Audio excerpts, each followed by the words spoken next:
Welcome to the Endurance Podcast, where we dive into the science, the strategies, and the stories behind endurance performance. On this episode, we have special guest Henrique Avancini, one of the most well-known cross-country mountain bikers of the past decade and two-time mountain bike marathon world champion. We hope you enjoy.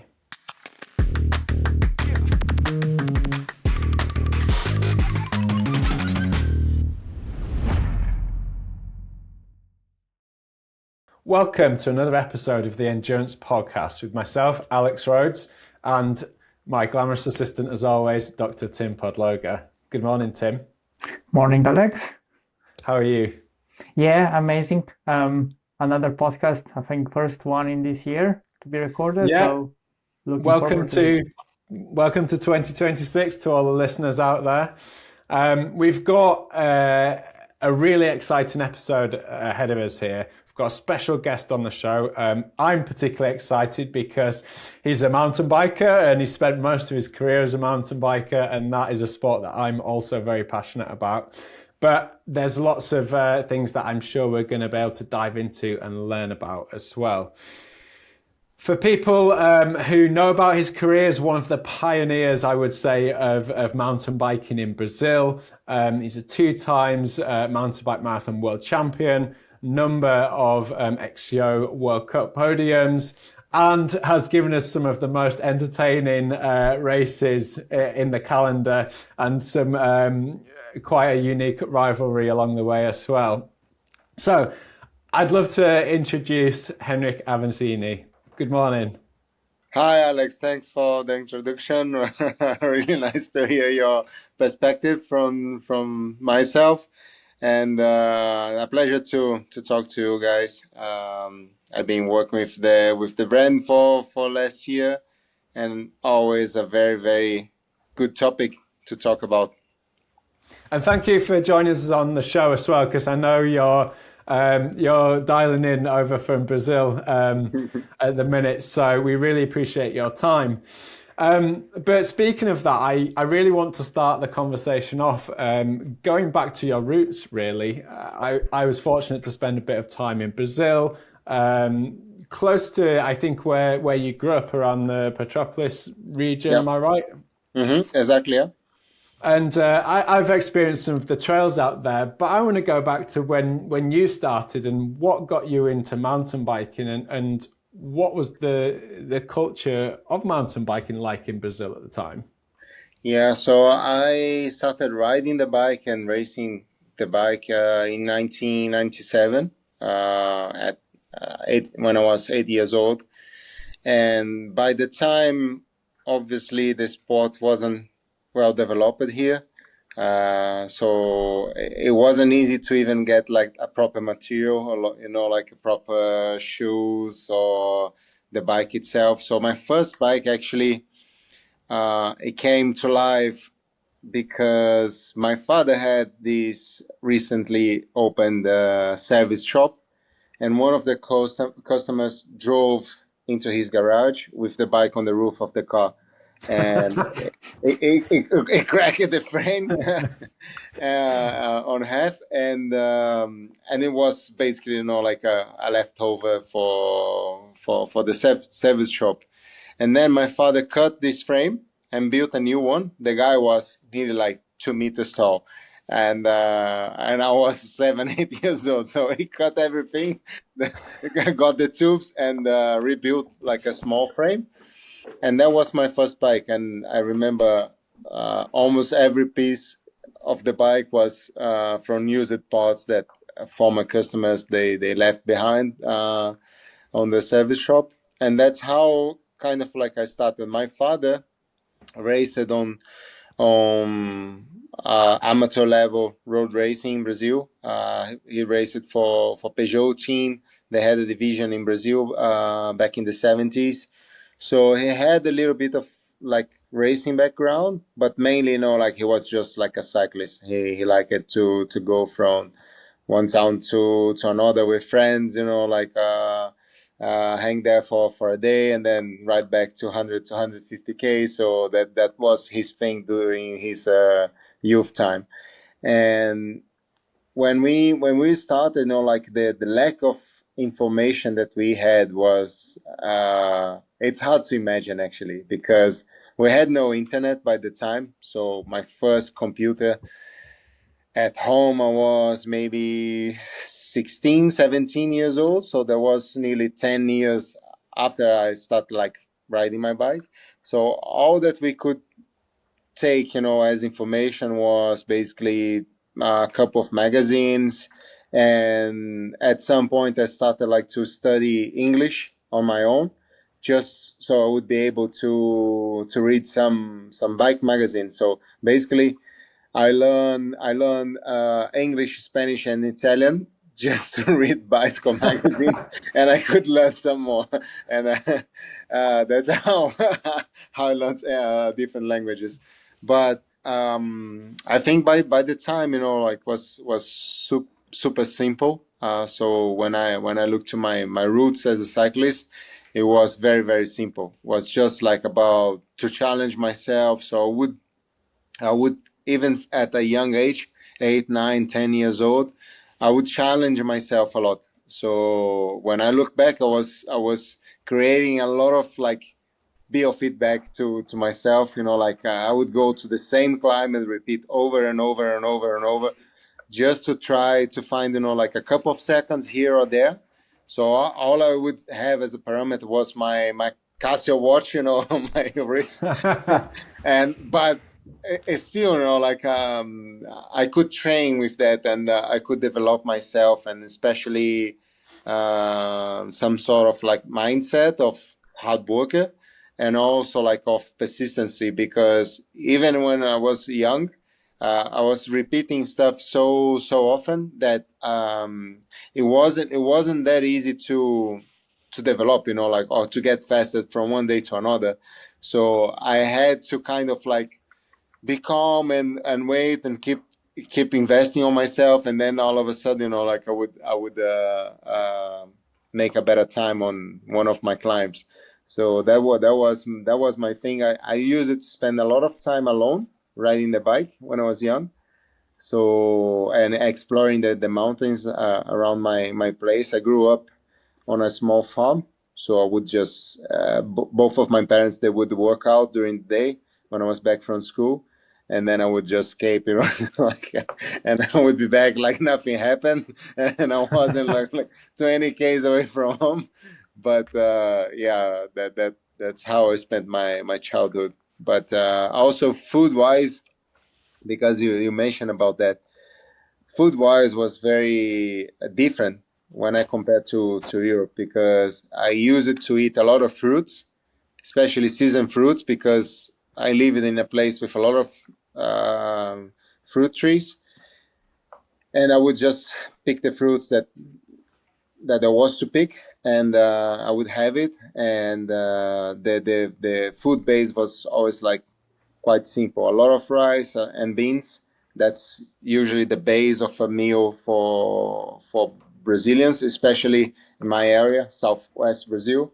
It's rice, beans, some sort of protein, depending on your financial condition. But we usually gonna have like eggs or some meat or chicken or fish, and some veggies on side, especially roots, potatoes, yuca, some root or tapioca, stuff like that. It's a really And high carbohydrate diet. It Not a is. lot of, yeah. So pretty much sports nutrition diet without thinking about sports nutrition. It I is. guess. But one thing that to me was shocking, because I would start traveling only my first trip overseas was when I was 17 years old. I went to US. So US, it's a lot of like, even by the time we're talking about nearly 20 years ago, it was a lot of like industrialized food, and I wasn't used to that. But when I went to Europe the first time, and I joined a team in 2009, we can talk more about that. But the main difference to me was I had a lot of wheat on the food. So it was when I discovered that I couldn't take that much gluten because it would mess with my body. But also Brazilians, they eat mixed food all the time. So you have the salad, you have the beans, you have the rice, you have veggies, you have protein, all in one meal. And you do that, like on breakfast, it's a little bit different, but it's also mixed. And then you do that for lunch, and then you do that for dinner. And when I went to Europe, especially Italy, it was like for lunch, especially after training, you have a kilo of pasta, and that's it. And that couldn't bring, like I think my brain, and my body, it couldn't understand if it was enough or not, if it was too much or too low. But it was tricky to me to adapt to that, or to understand that I shouldn't adapt to that. It's really it's really fascinating to see that evolution over time and your experience there, because there are some cultural things that are driving that, and it begs the question of whether we need the technology that we have nowadays if you were using your Casio watch and doing hill repeats back then. But was I know there's time that you grew up and you spent there and you got more into that side of stuff. Was there even a thing such as sports nutrition at that time? Or was it like I ate, what was on my table with my family, and I just went out and trained? Well, no, it was, but I think, as I mentioned, like the amount of information that we would get, I think sports nutrition by the time it was already still developing as a whole. And for us, and when I say for us, Brazil, and then to me that I was a little bit, away from a big town, so I was in the rural area of my town, so I wouldn't have that much access to people that would have or bring the knowledge to me. So there was sports nutrition around, and I started to study it a little bit. But like I give you a simple example, like carbo gels, it was luxury. Like carbo gels was something you use for a very, very important training, just to get used for a very important race. So that was the approach. It wasn't like a daily thing that you would have. But on the other side, I started to try to learn more about food. So I started to eat much, much better, and I started to do things from the food. So I give you an example, like I started to eat like beetroot, and then I started to study how to improve my ingestion of I forgot the name. Sorry, the name. The nitrates, nitrates, the beetroot. Yeah, sorry. So that's the type of example, like that I started to understand. Okay, what type of protein should I get? What type of protein it's better to me, depending on the time or depending on the training, amount of carbs. So like still by the time when you look at a top athlete, people would have that image like the guy needs to be starved and needs to be like crazy lean, and you need to see all the bones. So all that, like was a process to me about learning about myself, learning about what it works and what it doesn't work. So, but mainly like the first step was to learn how to eat properly, what not to eat or what to eat when and when. And then I think when I went to juniors, maybe a couple of first years as under 23, I got access, like to higher level people in terms of sports science. And then this is when I started to explore more like supplements. And I remember once I went to the guy that was the best in the country, and the amount of supplements that I had to take, was crazy. And after like 6 months or 8 months, something like that, I gave up because I realized, okay, this is not doing well to my body. You know, like I could feel that it wasn't right. It was basically, you know, like he would go a lot of like isolated supplements. You know, like I had a massive schedule for the day, when to take what, and honestly, that was so stressful. First of all, like not to forget, and you know, like, and you have to take and to buy and to plan everything. And by the time, I still didn't have the stress of like, or the knowledge that I should be crazy careful about what I was taking, considering doping controls and all that. Like, everything was in theory clean, but the risk you take to yourself by adding a lot of supplements that you are not always like 100% sure that it's fully trustable.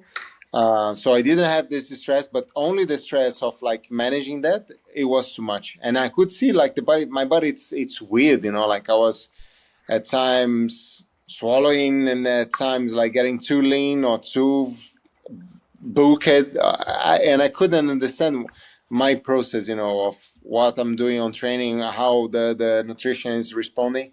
And then, you know, like I started to develop a deep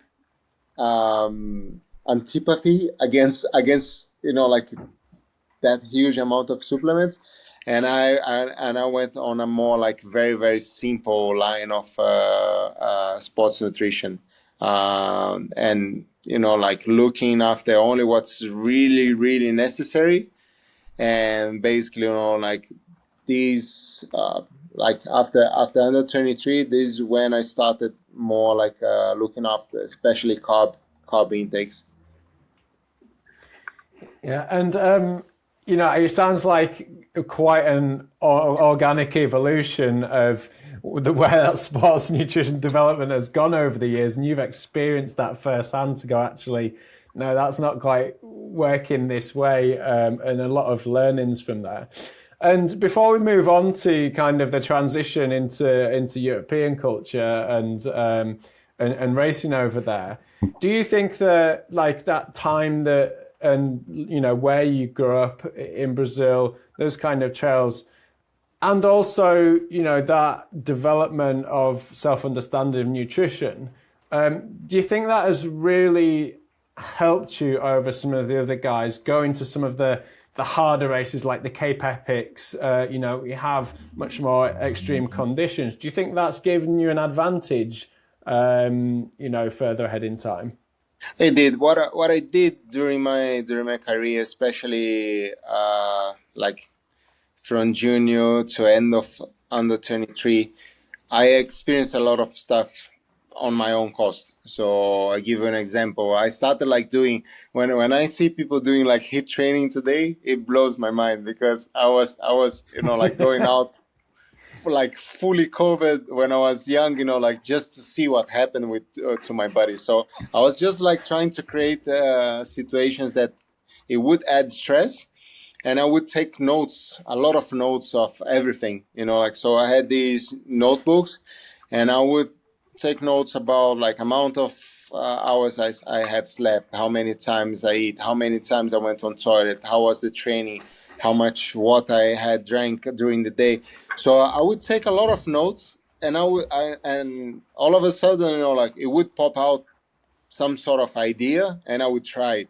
So for example, I started like doing ice baths when I was 17, 18, 19 years old. And I started like putting my legs under, and then I started like to cool my visceral part, the upper body. And then I started like to do some breathing exercise and do some apneas under the ice. And like only very later I would find out, you know, like the studies about it. And a lot of my experience at a young age, now I can relate, and also I can give a lot more like scientific basis to that, and be more assertive. But also like going through the hard path, it helped me quite a lot during my journey as an athlete, especially because I did a lot of mistakes for sure. I won't lie about that. A lot. When I say a lot, it's a lot. But also, it gave me the knowledge, especially the self-knowledge, to face hard situations. So that's why the harder the race, the better it was to me. Not because I was better than the other guys, but when we were facing like a crisis, I always felt like I could manage better, or I would have like some more tools because I have experienced more like hard things during my journey, trying to get better. It was just a constant exercise of trying to get better, trying to evolve, and I went through for a lot of like the path I choose or the path I could choose. It was truth stress, like truth creating stress to myself. So it did help me for sure, especially when I could put both things together, like self-experience with scientific knowledge and more and better control of what was happening. So I didn't need anymore to go all the way until I bonked or collapsed or like go over training to get a lesson. Like I could see the signs a little bit before, so it helped me quite a lot. It sounds like you were well ahead of the science anyway, and you were doing everything that smartwatches and training apps do now anyway, in terms of the things that you were recording, which is fascinating. It's fascinating to see that you were evolving some of that over that time as well. I want to move on to the transition over to European racing. I believe that was around 2009, Exactly. where you moved over. And we've had accounts before, if you listen to some of the American road cyclists and the infamous US Postal Team and coming over to Europe, and the changing culture and the environment and the racing styles.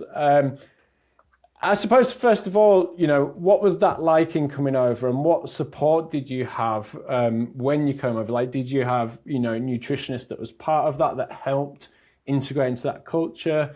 Or was it, again, another learning lesson that you went through? Yeah, that was actually one of the hardest lessons.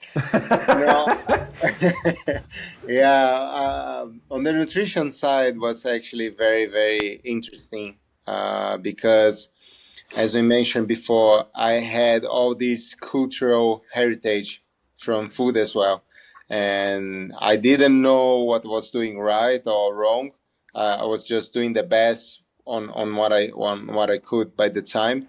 But when I moved across to Europe, that was 2009, and I went over to Europe, like with that vision that the sport happens there, so I need to find a way to get there. And once I get there, all my problems are solved. All my problems are gone, and now I can be a professional. And that was for sure the first mistake, because it's not because you have like a hard challenge or a hard path before getting there that once you're there you don't need to develop or to learn new lessons anymore. Actually, it's easier to have an opportunity if you're European, but it's also harder because the level of competition, it's obviously the highest you can get. So you need to face different challenges.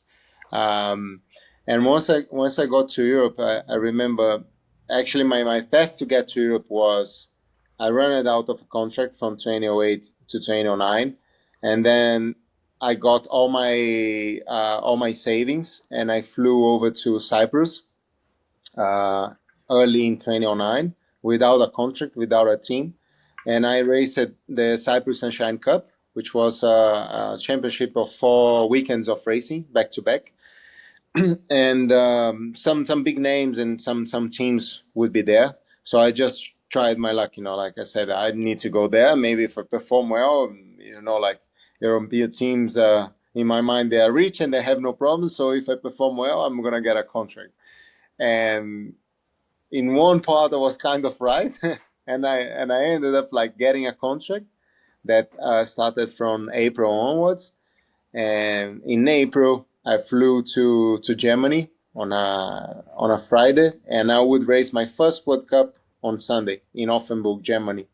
And I remember, like, it was actually the first race that I raced after lunch, so in the afternoon, because by the time in Brazil they would always race in the morning because they had this culture. Oh, it's too hot. We race in the morning, and yeah. So I never had more than breakfast for racing before, and I had to have lunch before the race, and the lunch being in an Italian team or Italian management team, it was a full plate of pasta. So it was something that I wasn't used to, and I remember I went to the race and I started like not feeling great. And during the race, like I started to have like stomach issues, and I ended up like shitting on my pants during my first World Cup. and the problem is that I was national champion, under 22 national champion by the time, and I had white BBs, Oh, no. Yeah, it was a very hard first experience on a World Cup. But later on that year, I found out like I shouldn't eat gluten with that frequency. If I would eat, like big amounts before a hard session, I would have problems, and it's something that it never crossed my mind before, because I would eat bread and or maybe a pizza or something like pastry here and there in Brazil, but it wasn't like a daily food to me. So it was something that I would eat, like as an exception. So I never felt like the impact of that. And when I went to Europe, especially Italy, and I started like to eat, like bread every day or pasta almost every day, and then I started to realize, okay, my body's changing, and then we checked a few things, and we saw, no, you don't digest gluten, or you don't deal very well with gluten, so you need to change your habits. So it was shocking, and also like in other ways. By the time, I think there was a huge transition still of like riding on very, very, very low food, and try to get like very, very, very lean, and then do like a massive carbo load 2 days before the race. So you would like go extreme very often during the preparation, doing pre-race. And the first few years in Europe, that it was very hard to me, like physically, but also mentally. Mentally, because you never knew if it was good enough, lean enough, or loaded enough for the race, or if you had too much before the race. So it was like very, very stressful by the time. I would never suggest anybody to have this approach. And also like physically, it would mess too much with your body all the time. So it would be like always a challenge, like always a challenge to deal with a stomach that's about to explode, or like being starving during a training session, and like to bonk on a training session was almost like a granted thing, like you knew that if you would go like for 2 or 3 hours, you would get back home, like, and with a blur eyes, and and I would always like get numb teeth, like that was the feeling. And thank God we decided we don't need that anymore. It doesn't help you at all. But it was weird, and I had like also like teammates that they would struggle even more with that. And at some point the guy would crack, and they would eat more in desperation. And I saw like a couple of guys started like to get like bulimic. Like it was a very unhealthy time for cyclists, I think, until 20, maybe London Olympics. That was still like the way to go. And I would say, to me, and also like to cycling in general, I would say after that period it started to change and to shift a little bit, not for a whole, but I think from 2013 to 2019, 20, that was the transition period that we started to get way more healthy on how we do, especially we do trainings. So go on, Tim. Yeah, so pretty much you're saying that what you were doing when you were in Brazil was actually way better nutrition and training wise than what you were doing in Europe later on, and that only now everyone is catching up and doing what you've been doing when you were much younger. Yeah, absolutely. Because when I was in Brazil, also during training, I was eating more. Maybe I wasn't eating like the best quality, but I would always like get like 2, 3 bananas on pocket for my training session, and maybe like a couple of sandwiches with guava juice and bread, or like something like that, or even tapioca. So you would have like a higher amount of carbs for the time at least. So and also like during trainings, you would get more options to feed. Even from trees. I did that oftentimes. Like you would like just get some fruits on the way, and you get like some sugar on the blood.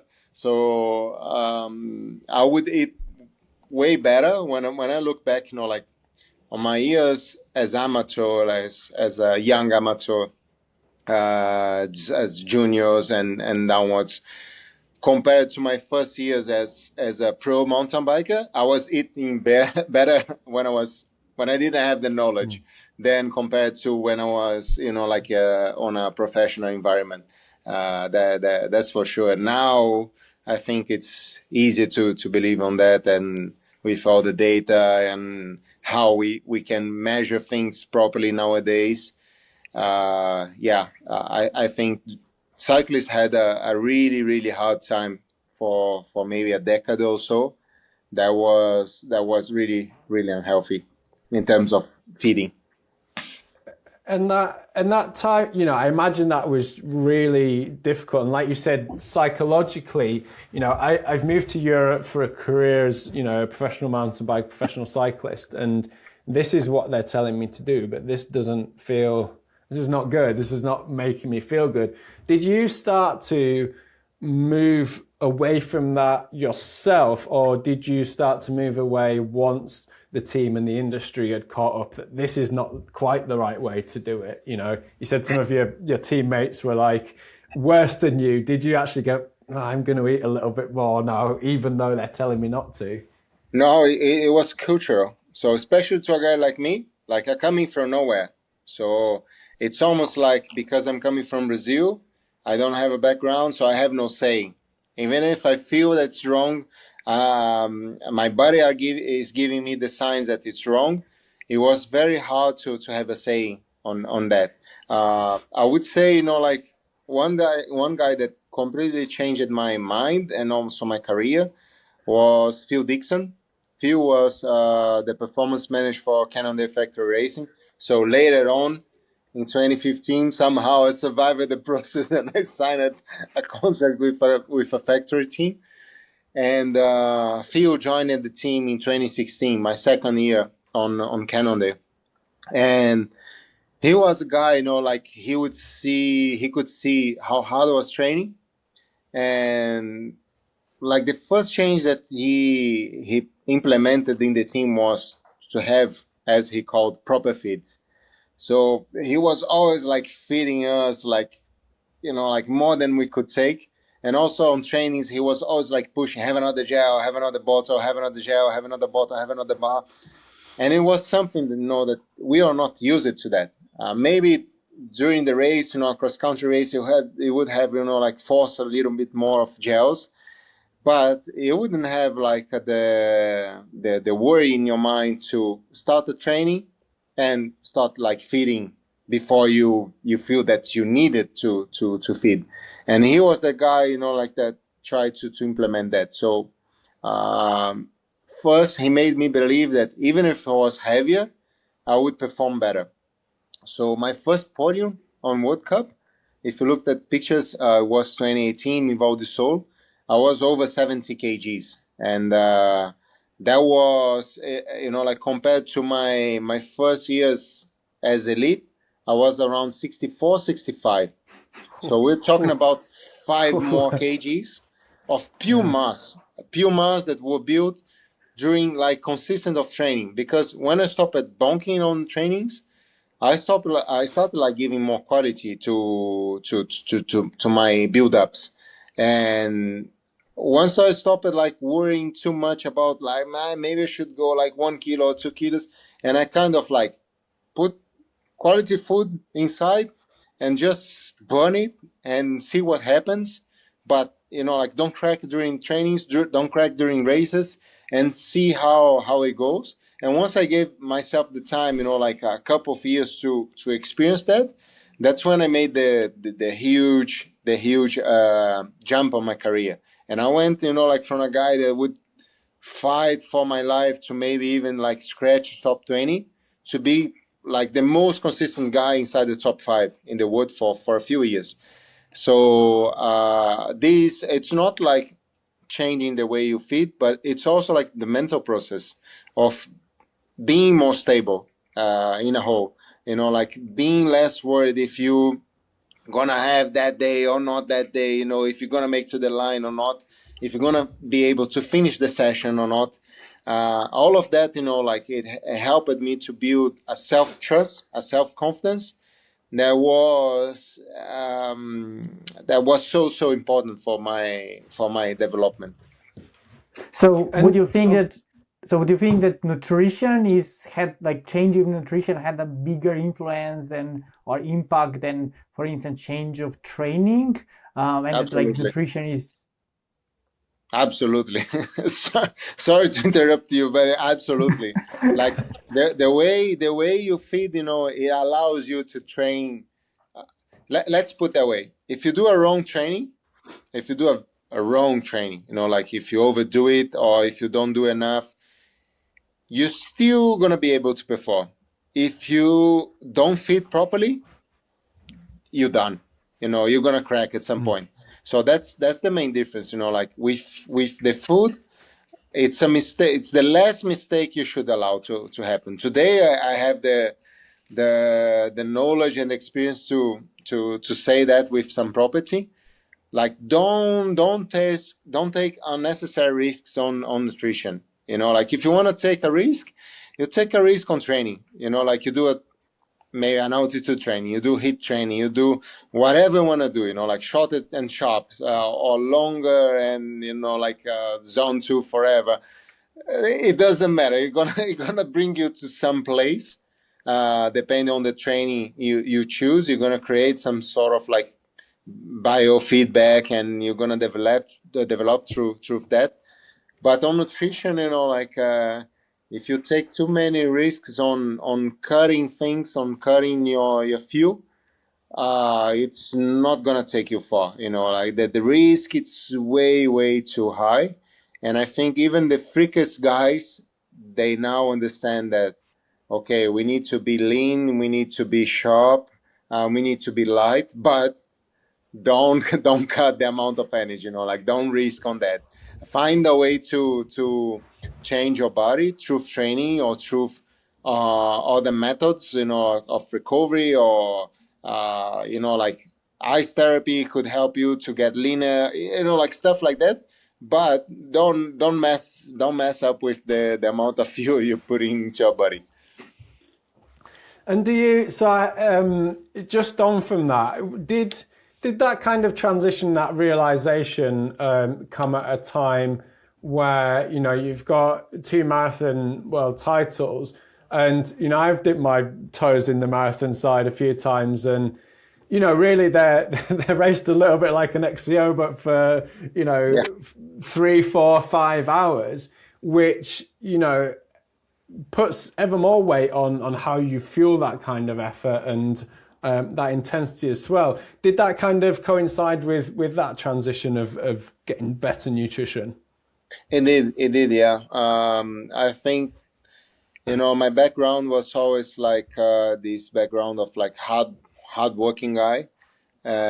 So it wasn't like I was the best guy for endurance, but it just happened to be over the years.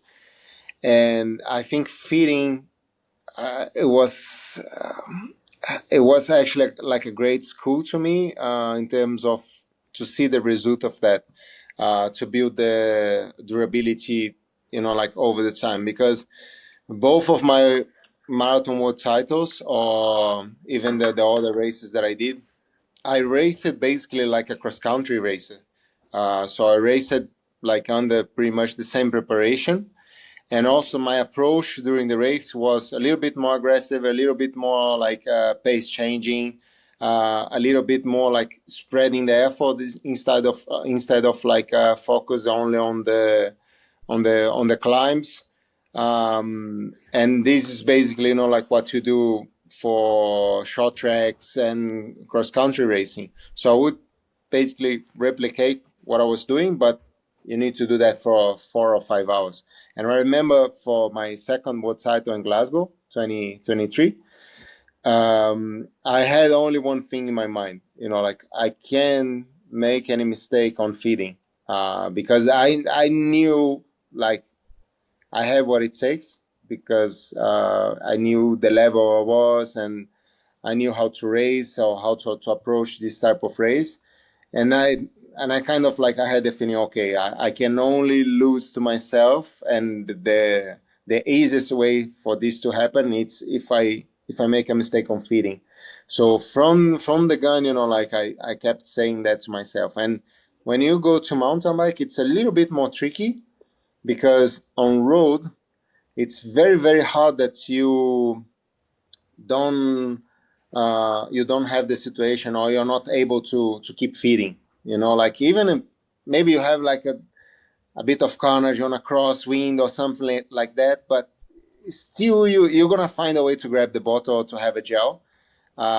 It's easier to manage that, but on mountain bike, at times it's impossible to to leave the bars, Yeah. and then reach to your pocket or to a bottle cage.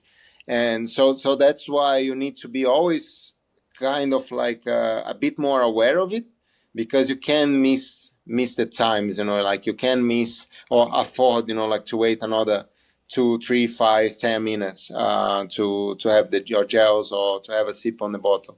And that's why I kept, like speaking with myself during the race to be aware of it and to be on point on that. And in the end, like was I think what made me to made possible to win the race again. And did you have any? I mean, across XCO and marathon, you said you kind of did the same thing. You just extended it. What was your protocol? Was there a certain amount of grams per hour that worked for you with that? How did that work? Yeah. So the grams per hour that I'm taking now, it's more than what I was taking during those years. Maybe the first year that I was eating more than 100 grams per hour was 2023, when I started working with Bjorn Kafka. Bjorn, it's now one of the head coaches of Uno X, and also he worked with several World Tour teams, especially on this part of the approach. So he was one of the guys with a lot of influence on the changes that happened on the peloton over the last years. And he started to push even more, because before I was maybe in between 60 to 100. So that was, like eating a lot for a guy with my background during like 2010s years, to move to that actually meant to eat a lot. I remember during the epic, I think 19 was, we had this approach of 70 to 80 grams per hour, and that was a lot, considering it's a super hot race, and you also need to take a lot of fluids to keep the osmolarity right. It was a challenge, like to be adapted to do 8 days race, so back to back to back to back, and having 80 grams per hour. It was already, like a kind of like a challenge, kind of like a huge change. So I try to keep also like a high amount for short tracks and for cross country. It was actually easier to keep a higher amount for those shorter races, because the time was much smaller. So it was actually, before you would get any type of like stomachache or any gut bad feeling that you could have, like it was too short for that. So it was actually easier. So, and I was able to keep the same approach. Nice. Thank you for sharing that. And it is really interesting on, just getting an insight also into, like you say, mountain bike racing and how some of that complexity and having to think ahead about what you're going to do because of the terrain that you're on. And I've experienced that myself, which is a real interesting part. But I kind of want to move on to where we're at now, because I'd like to see not only has some of the science evolved, but you're now racing on the road. So after a brief retirement from mountain biking, you're now racing on the road. And that again is a little bit different to how you've raced for many of your years as a cyclist. Tim might have a bit more insight on this because he's a bit more familiar with the road. But you've had some good results so far. I think last year you was 10th at the Nduranz Spring Tour. What was that? Was that incorrect? I'll take that, but yeah, not so much, not so bad, not so good. And also, a couple of other one-day races. I suppose to start off, is there any different approaches that you're taking now you are on the road? Well, I think the transition it's simple but also complex, depending on how you approach it. The main change, it's basically because sports nutrition changed over the last few years. So I wouldn't say it's that much of a change from one discipline to another, especially if you're racing also endurance on mountain bike. It's very similar to endurance on the road. There are a few differences. On mountain bike, you need to worry a little bit more about your osmolarity, because oftentimes, depending on where you race, oftentimes you don't cool down as much you do on the road, or it's not that easy to cool down as much on the road. Even though when you race on the road, you are oftentimes more exposed to the sun, especially, and also have the heat coming from the tarmac. But you're riding much higher speed, so you have the wind effect to cool you down, and also it's easier to grab an extra bottle, even if it's from the feed zone or from the car, from a teammate. So it becomes a little bit more simple to control your temperature, and also like to control your loss of salts, mainly during the road racing. On mountain bike, you need to be aware of that, and it could play a huge impact when you lose too much salt during a race. Not only the carb and the energy levels, but also the salt level. It's very important. But I think on road cycling, you change the pace a little bit more, and that's the tricky part on the mental aspect, but also on the feeding aspect, because road racing it's a little bit less of a equal effort. So when I look, for example, to my data from World Championship on mountain bike, you are on the gas pretty much the whole day. Obviously, you have the waves of efforts during the day, but since like the early stages of the race, you are investing.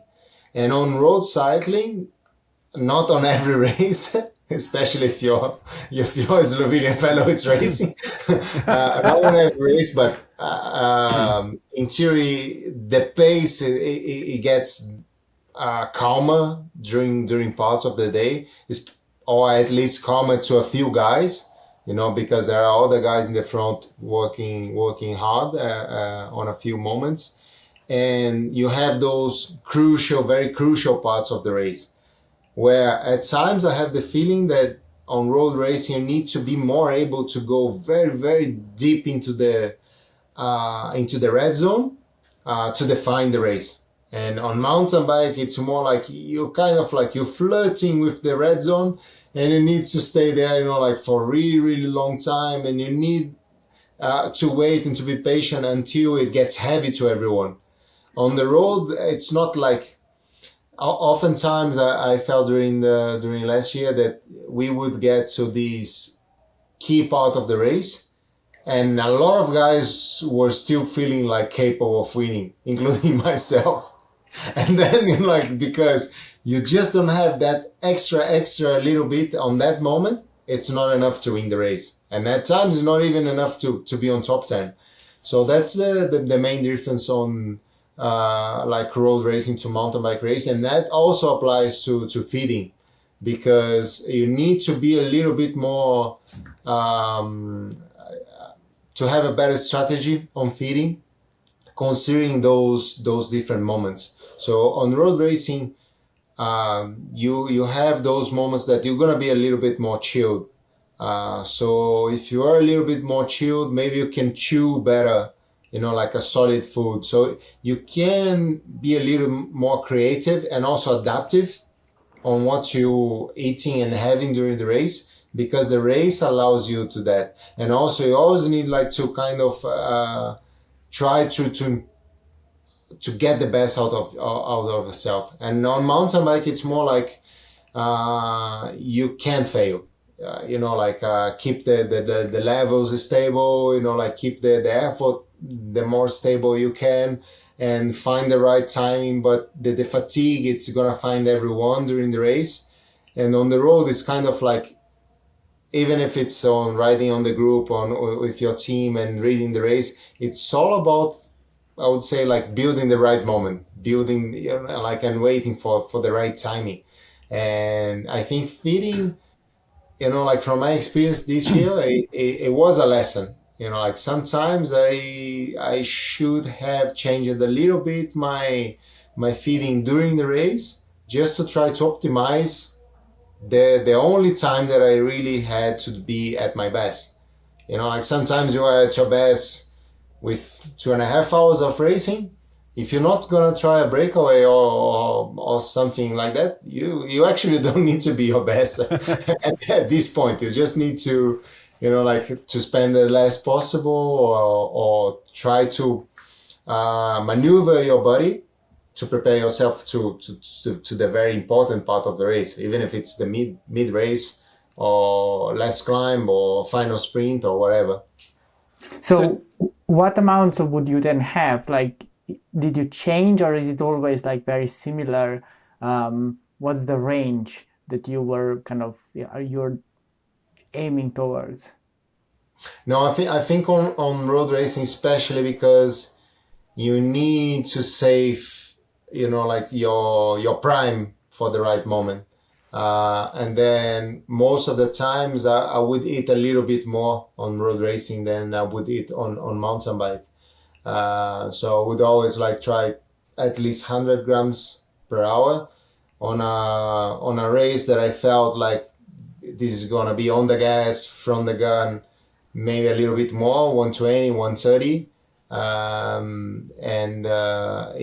It obviously it's not always easy, only to take the amount of carbs, but you need to be the challenge to me, it was to drink enough, not to have enough carbs, but also to drink enough. So on hot days, at times I was feeling I'm having enough carbs on theory, but maybe my body's not absorbing anymore because I'm too dehydrated, or the balance of fluids for the amount of carbs that I was taking wasn't spot on.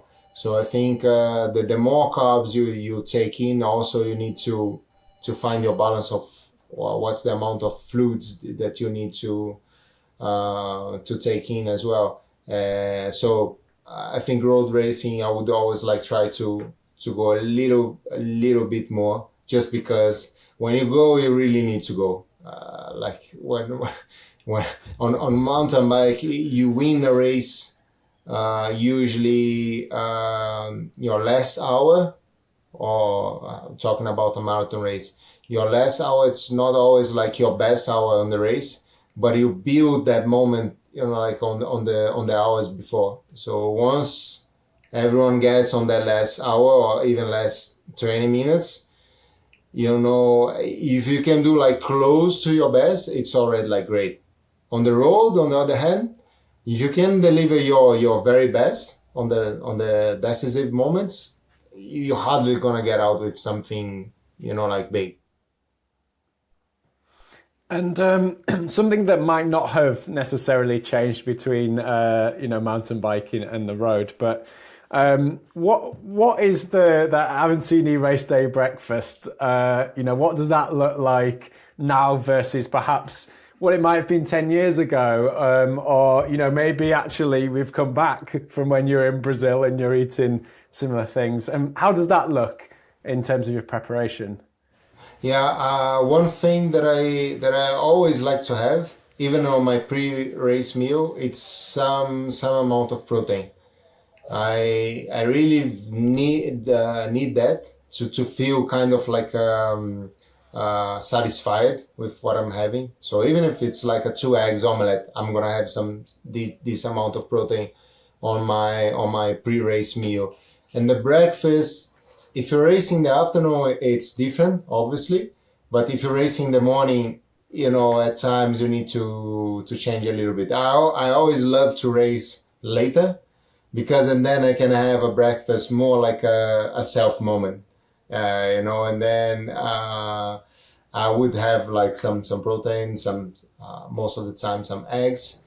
I do love to have like some gluten-free toast or some rice cakes with jam, some fruits on the side. On a race day, I tend to avoid cereals. In the past, I did a lot of like low res diets pre-race, and that it was pretty good to me. On road racing, like the impact, I think it's smaller, but on mountain bike, especially because I had like a bulkier body, the impact was a little bit bigger for the races. But I would avoid a little bit of cereals and fibers in general on a pre-race breakfast, or even like a couple of days before.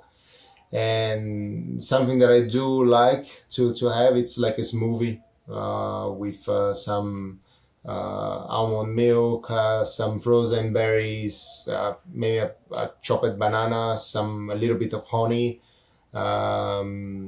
I do like to have some sort of like yogurt or Yakult, something just to protect the gut a little bit.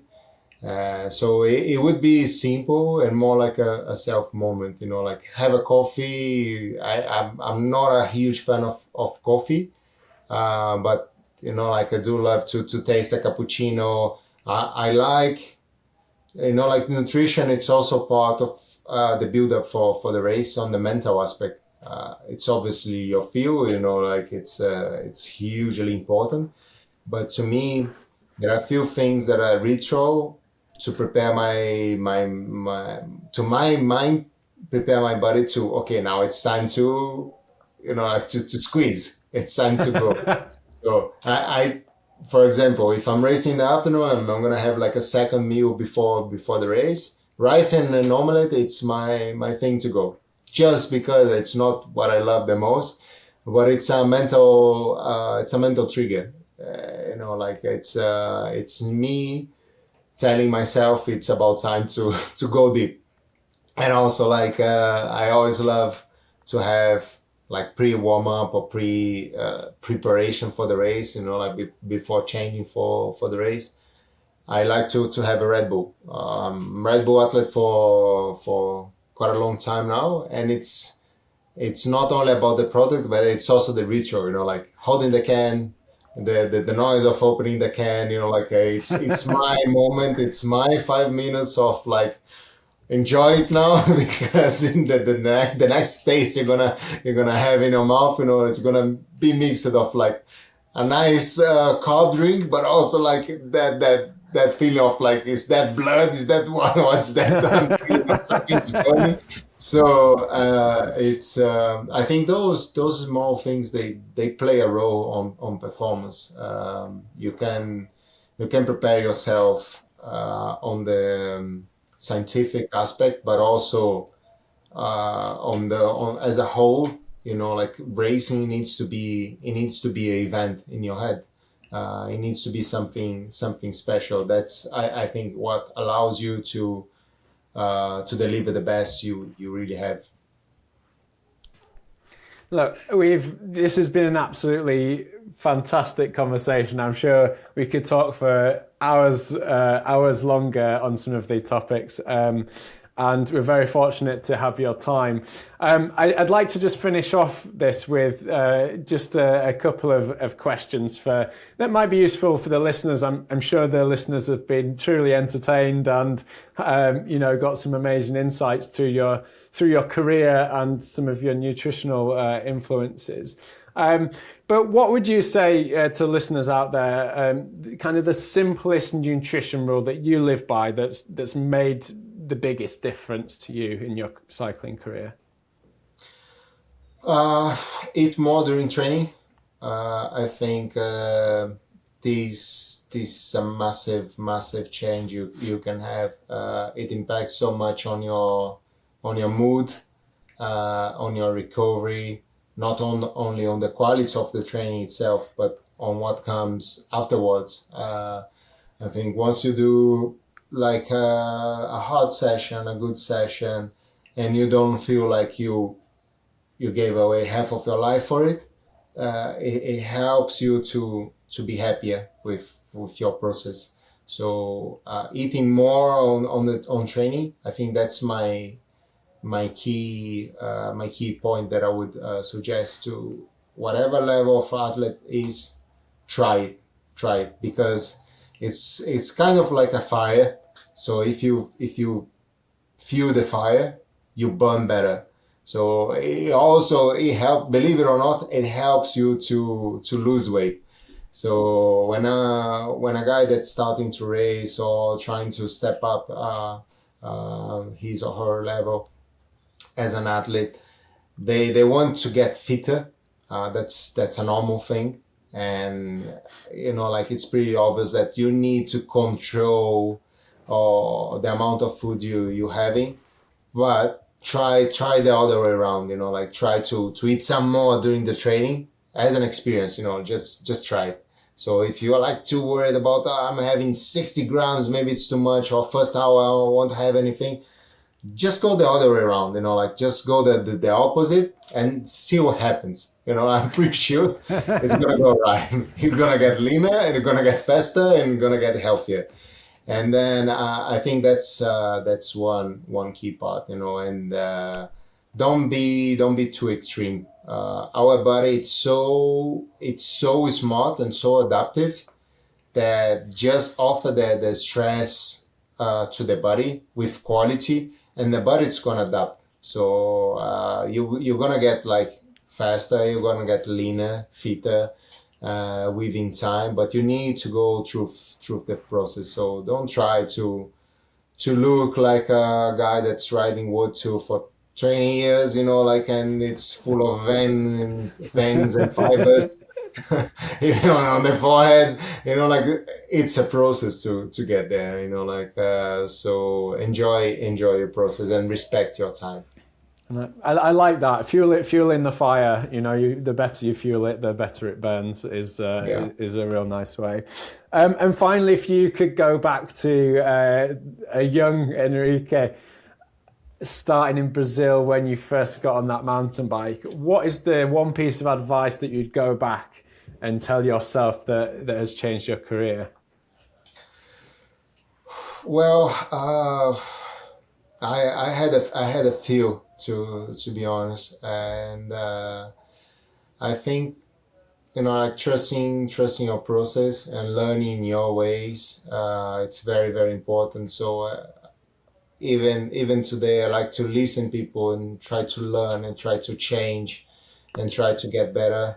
But I like to respect what was my learning, like my own experiences or my own lessons.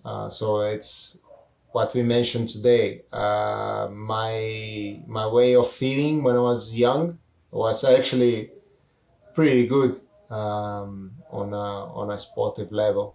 So I think we need to respect also our own stories, because everyone is always like changing, and sometimes we are changing so drastically. So just enjoy the process. Like sometimes you're a part of the change itself. Yeah. When we would look back, like 10 years ago, and we would say that, like modern cyclists would be eating the amount we are eating now, it would be, like I would say 99% of the guys, they would say, no, this is absurd, it's not possible, or it's not going to work, or everyone is going to be chubby and fat, and or everyone is going to be slow, and it's not what's happening. And I think now, at least on that regard, cycling has become a much healthier sport, because people are not always about to crack, like always starved, or, like unhealthy, or about to get sick. So it's a much healthier environment on that regard. And also it showed what type of performances we can deliver. Like I'm about to turn 37, and I keep beating my personal records, like in terms of numbers. So this in theory shouldn't be happening, but like, because and I wasn't like the worst, like on that topic, but still I'm still improving. So be open to changes. I think that's something that I trusted after a certain point of my career, and from time to time I need to remind myself, like trust your way, try to get better, try to explore new possibilities, and don't limit yourself. Don't think this is the way it is, and I need to be only on that way. Just don't be afraid to experience things, like to try and to explore. As I said, have an extra gel, to train your ride. Thank you ever so much for sharing, this with us, and being so open with it. And I'm sure the listeners have enjoyed it just as much as myself and Tim have enjoyed this conversation as well. So sadly, that's what we've got time for today. But hopefully, you may join us again to talk about some more. But thank you for your time and joining us on the show. And we wish you all the best for the upcoming season.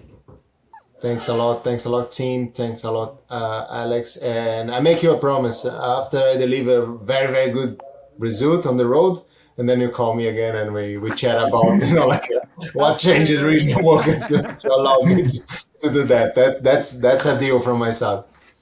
Amazing. Thank you ever so much. And cheers, guys. Ciao.